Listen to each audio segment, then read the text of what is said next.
महाराष्ट्राचा।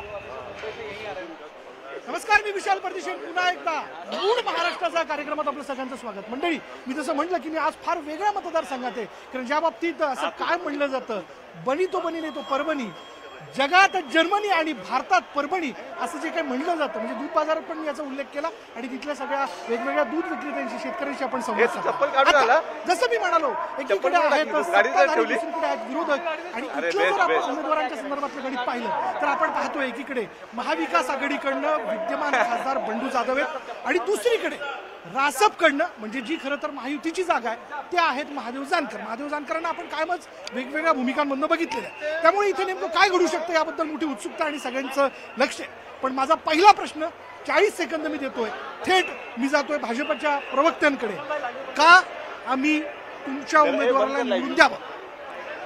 आज आपण पाहिलं की महाराष्ट्रात नव्हे तर भारतामध्ये सुद्धा या मोदी सरकारनं एक चांगल्या प्रकारची कामं हाती घेतलेली आहेत।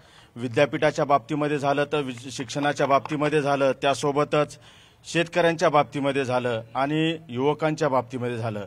हे सर्व गोष्टी लक्षात घेता आणि दळणवळणाची जी साधनं म्हणतो आपण, रस्ता झालं, रेल्वे झालं आणि विमानसेवा झालं, ह्या सर्व बाबींचा विचार केला असता की मोदी सरकार या ठिकाणी महाराष्ट्रात नव्हे तर भारतामध्ये सुद्धा या ठिकाणी लीड घेणार आहे।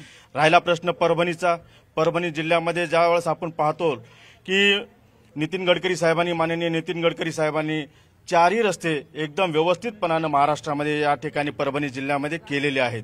त्यासोबतच एकनाथ शिंदे साहेब असताल, त्या देवेंद्र फडणवीस साहेब असताल आणि अजितदादा असताल, महाराष्ट्रातल्या मराठवाड्यामध्ये ज्यावेळेस कॅबिनेट झाली त्यावेळेस परभणीसाठी जवळपास 1000 कोटीचा निधी या ठिकाणी वितरित केलेला आहे। त्यामुळे तुमच्या उमेदवाराला आम्ही निवडून देऊ असं तुमचं म्हणणं आहे? रासप असा तुम्ही त्यांच्याच भागात मी वेळ देतो तुम्हाला। आमच्या युतीचे उमेदवार महादेवजी जानकर साहेब हे एक सुशिक्षित इंजिनियर आहेत, त्यांच्याकडे प्रशासकीय अनुभव आहे, ते राज्यामध्ये कॅबिनेट मंत्री राहिलेले आहेत, प्रशासन कसं चालवायचं हे त्यांना माहिती आहे। नॅशनल पातळीवर, राष्ट्र पातळीवर त्यांचं खूप मोठं काम आहे आणि एक विजनरी नेता जो लोकांसाठी प्रेरित आहे, सामान्य माणसामध्ये राहणारा, सामान्य माणसाच्या गरजा जाणून घेणारा आणि त्यांना न्याय हक्कासाठी ते लढत आहेत आणि महायुतीच्या सर्वांचा त्यांना पाठिंबा आहे। निश्चितच परभणी जिल्ह्यामध्ये जी विदारक परिस्थिती आहे ती बदलण्यासाठी महादेव म्हणून ते आज आपल्यामध्ये आलेले आहेत आणि आम्ही सगळेजण त्यांच्या मागे उभे आहोत। ठीक आहे, ठीक आहे, महादेवाची भूमिका त्यांची नावाप्रमाणे असं त्यांचं म्हणणं आहे। चला, उभा गट कोण बोलतंय? सन्मान्य आमचे विद्यमान खासदार संजय जाधव हे गेल्या 20 वर्षापासून ह्या परभणी जिल्ह्याची ते राजकीय सेवा करीत आहेत। निश्चितच असा उमेदवार भेटणं आमच्यासाठी सुद्धा भाग्याचं आहे। ते एक वारकरी संप्रदायामधून येतात, एक निर्व्यसनी व्यक्ती म्हणून आज सगळ्या परभणीला त्यांचे परिचय आहे आणि परभणीच्या विकासासाठी, परभणीच्या कामासाठी सतत ते धडपडत आलेले आहेत। मग परभणीचा मेडिकल कॉलेजचा विषय असेल, मराठवाड्याचा 30-70चा विषय असेल, किंवा परभणीमध्ये अंडरग्राऊंड ड्रेनेजचा विषय असेल, परभणीमध्ये मोठ्या प्रमाणात स्टेडियम उभारण्याचा विषय असेल, हे सगळ्या विषयात त्यांनी हातून पूर्ण परभणीसाठी त्यांनी एक चांगल्या प्रकारचं काम करण्याचा प्रयत्न केला। शेतकऱ्यासाठी सर्वात मोठा त्यांनी याचा आपल्या काय म्हणतो त्याला नेहमी रस्त्यावरचं काम त्यांनी खूप मोठं काम केले, त्यामुळे त्यांना निवडून द्यावं। पीक विम्यासाठी सर्वात मोठं आंदोलन सुद्धा त्यांनी ह्या परभणीमध्ये शेतकऱ्यांसाठी उभारलेलं आहे। बरं, ठीक आहे, ठीक आहे, ठीक आहे। भाऊ, तुम्ही सांगा, तुम्ही देखील या महाविकास आघाडीचे घटक पक्ष आहात, बरोबर? का निवडून द्यावं तुमच्या उमेदवाराला? ते एक तर सगळ्यांना वेळ देतात, सगळ्यांना वेळ मिळतात आणि जे उमेदवार आहेत ते परभणीचेच असले पाहिजे आणि शिक्षण क्षेत्रावर त्यांचं चांगले कार्य, मेडिकल कॉलेजसाठी त्यांनी पूर्ण जिल्हा उभा केला होता आणि मेडिकल कॉलेज पहिले दिलं होतं प्रायव्हेट PPP मध्ये, पब्लिक प्रायव्हेट पार्टनरशिपमध्ये। उद्धव साहेबांच्या मागे लागून त्यांनी त्याला गव्हर्नमेंटमध्ये आणलं आणि शासकीय अनुदानामध्ये मंजूर करून घेतलं, म्हणून मेडिकल कॉलेज त्यांनीच आणलं असं आमचं म्हणून त्यांना निवडून द्यावं। बरं, ठीक आहे। हा, काँग्रेस बोला। सामान्य माणसासाठी लढणारा, 24 तास सामान्य माणसासाठी उपलब्ध असणारा, याच भूमीचा भूमिपुत्र 24 तास असा। आणि ऐका, सामान्य माणूस केव्हाही फोन करा, बंडोबास उपलब्ध आहेत म्हणून रोजच्या ज्या डे टू डेच्या ज्या गरजा आहेत त्या पूर्ण करण्याचं काम बंडोबास करतात। आणि जे 10 वर्षात झालं नाही म्हणतात ते मोदी सरकारनं द्वेषापायी, सुडापायी, सूड भावनेतून जे मोदी सरकार राज्य करतायत त्यामुळे जिल्ह्याचा विकास झाला नाही, माझा त्या मोदी सरकारवर आरोप आहे।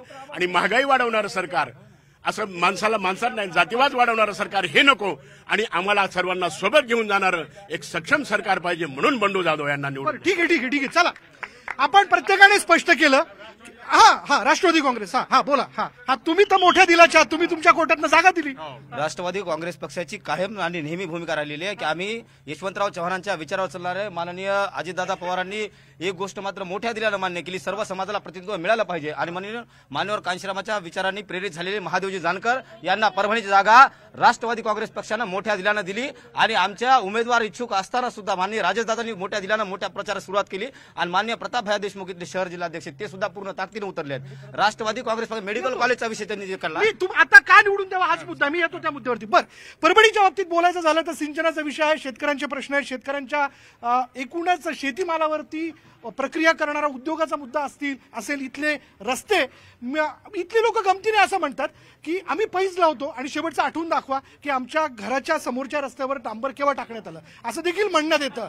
आणि असं म्हणू नये पण जुन्या जाणत्या लोकांना परभणीतले जुने रस्ते आजही सापडतील असं देखील उपहासाने म्हणलं जातं. म्हणून मला असं वाटतं की जर्मनी बरोबर याची तुलना करत असताना परभणीची तुलना चांगल्या अर्थाने झाली पाहिजे. हा माझा स्वार्थ, हा माझा लोभ आहे आज अँकर म्हणून. पण दुसरा प्रश्न मी घेतोय की विद्यमान खासदार बंडू जाधव यांनी 10 वर्ष या ठिकाणी ते खासदार होते, त्यांनी दिलेली आश्वासनं पूर्ण केली का?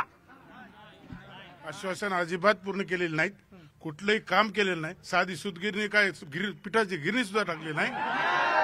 आणि सगळ्यात महत्वाचं म्हणजे यांच्याच आमदारांना मेडिकल कॉलेज रोखलं होतं. आम्ही फडणवीस साहेबांना भेटून प्राईम मिनिस्टरच्या सेक्रेटरीला बोलून त्याची पुन्हा वापस ते मंजूर करून आणलेलं आहे. यांचा काहीच त्याचा हातभार नाही. बरं, ठीक आहे. मला तुमच्याकडे यायचंय, तुम्ही भाजपकडनं बरोबर, पण यंदा तुमची गोची हो. गेल्या वर्षी तुम्हीच त्यांचा प्रचार करायला होतात की नाही? बघा, भारतीय जनता पार्टी पद का अंतिम लक्ष्य नहीं है सिंहासन पर चढ़ते जाना, सब समाज को लिए साथ में आगे है बढ़ते जाना. मागच्या वेळेस माननीय मोदी साहेबांच्या नेतृत्वावर विश्वास ठेवून या लोकसभा मतदारसंघात राष्ट्रवादी हिंदुत्ववादी लोकांनी विद्यमान खासदाराला निवडून दिलं. मतं घेतले मोदीजींच्या नावावर, 19ला पण मतं घेतले मोदीजींचा फोटो लावून आणि गद्दारी केली आणि गेले कोणाबरोबर? काँग्रेस आणि राष्ट्रवादी बरोबर. त्यानंतर त्या गद्दारी मतदारांशी गद्दारी केली.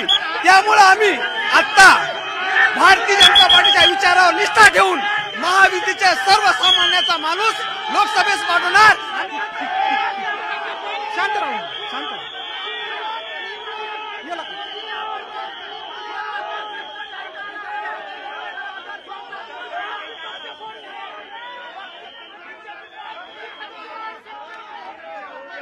ऐका ना,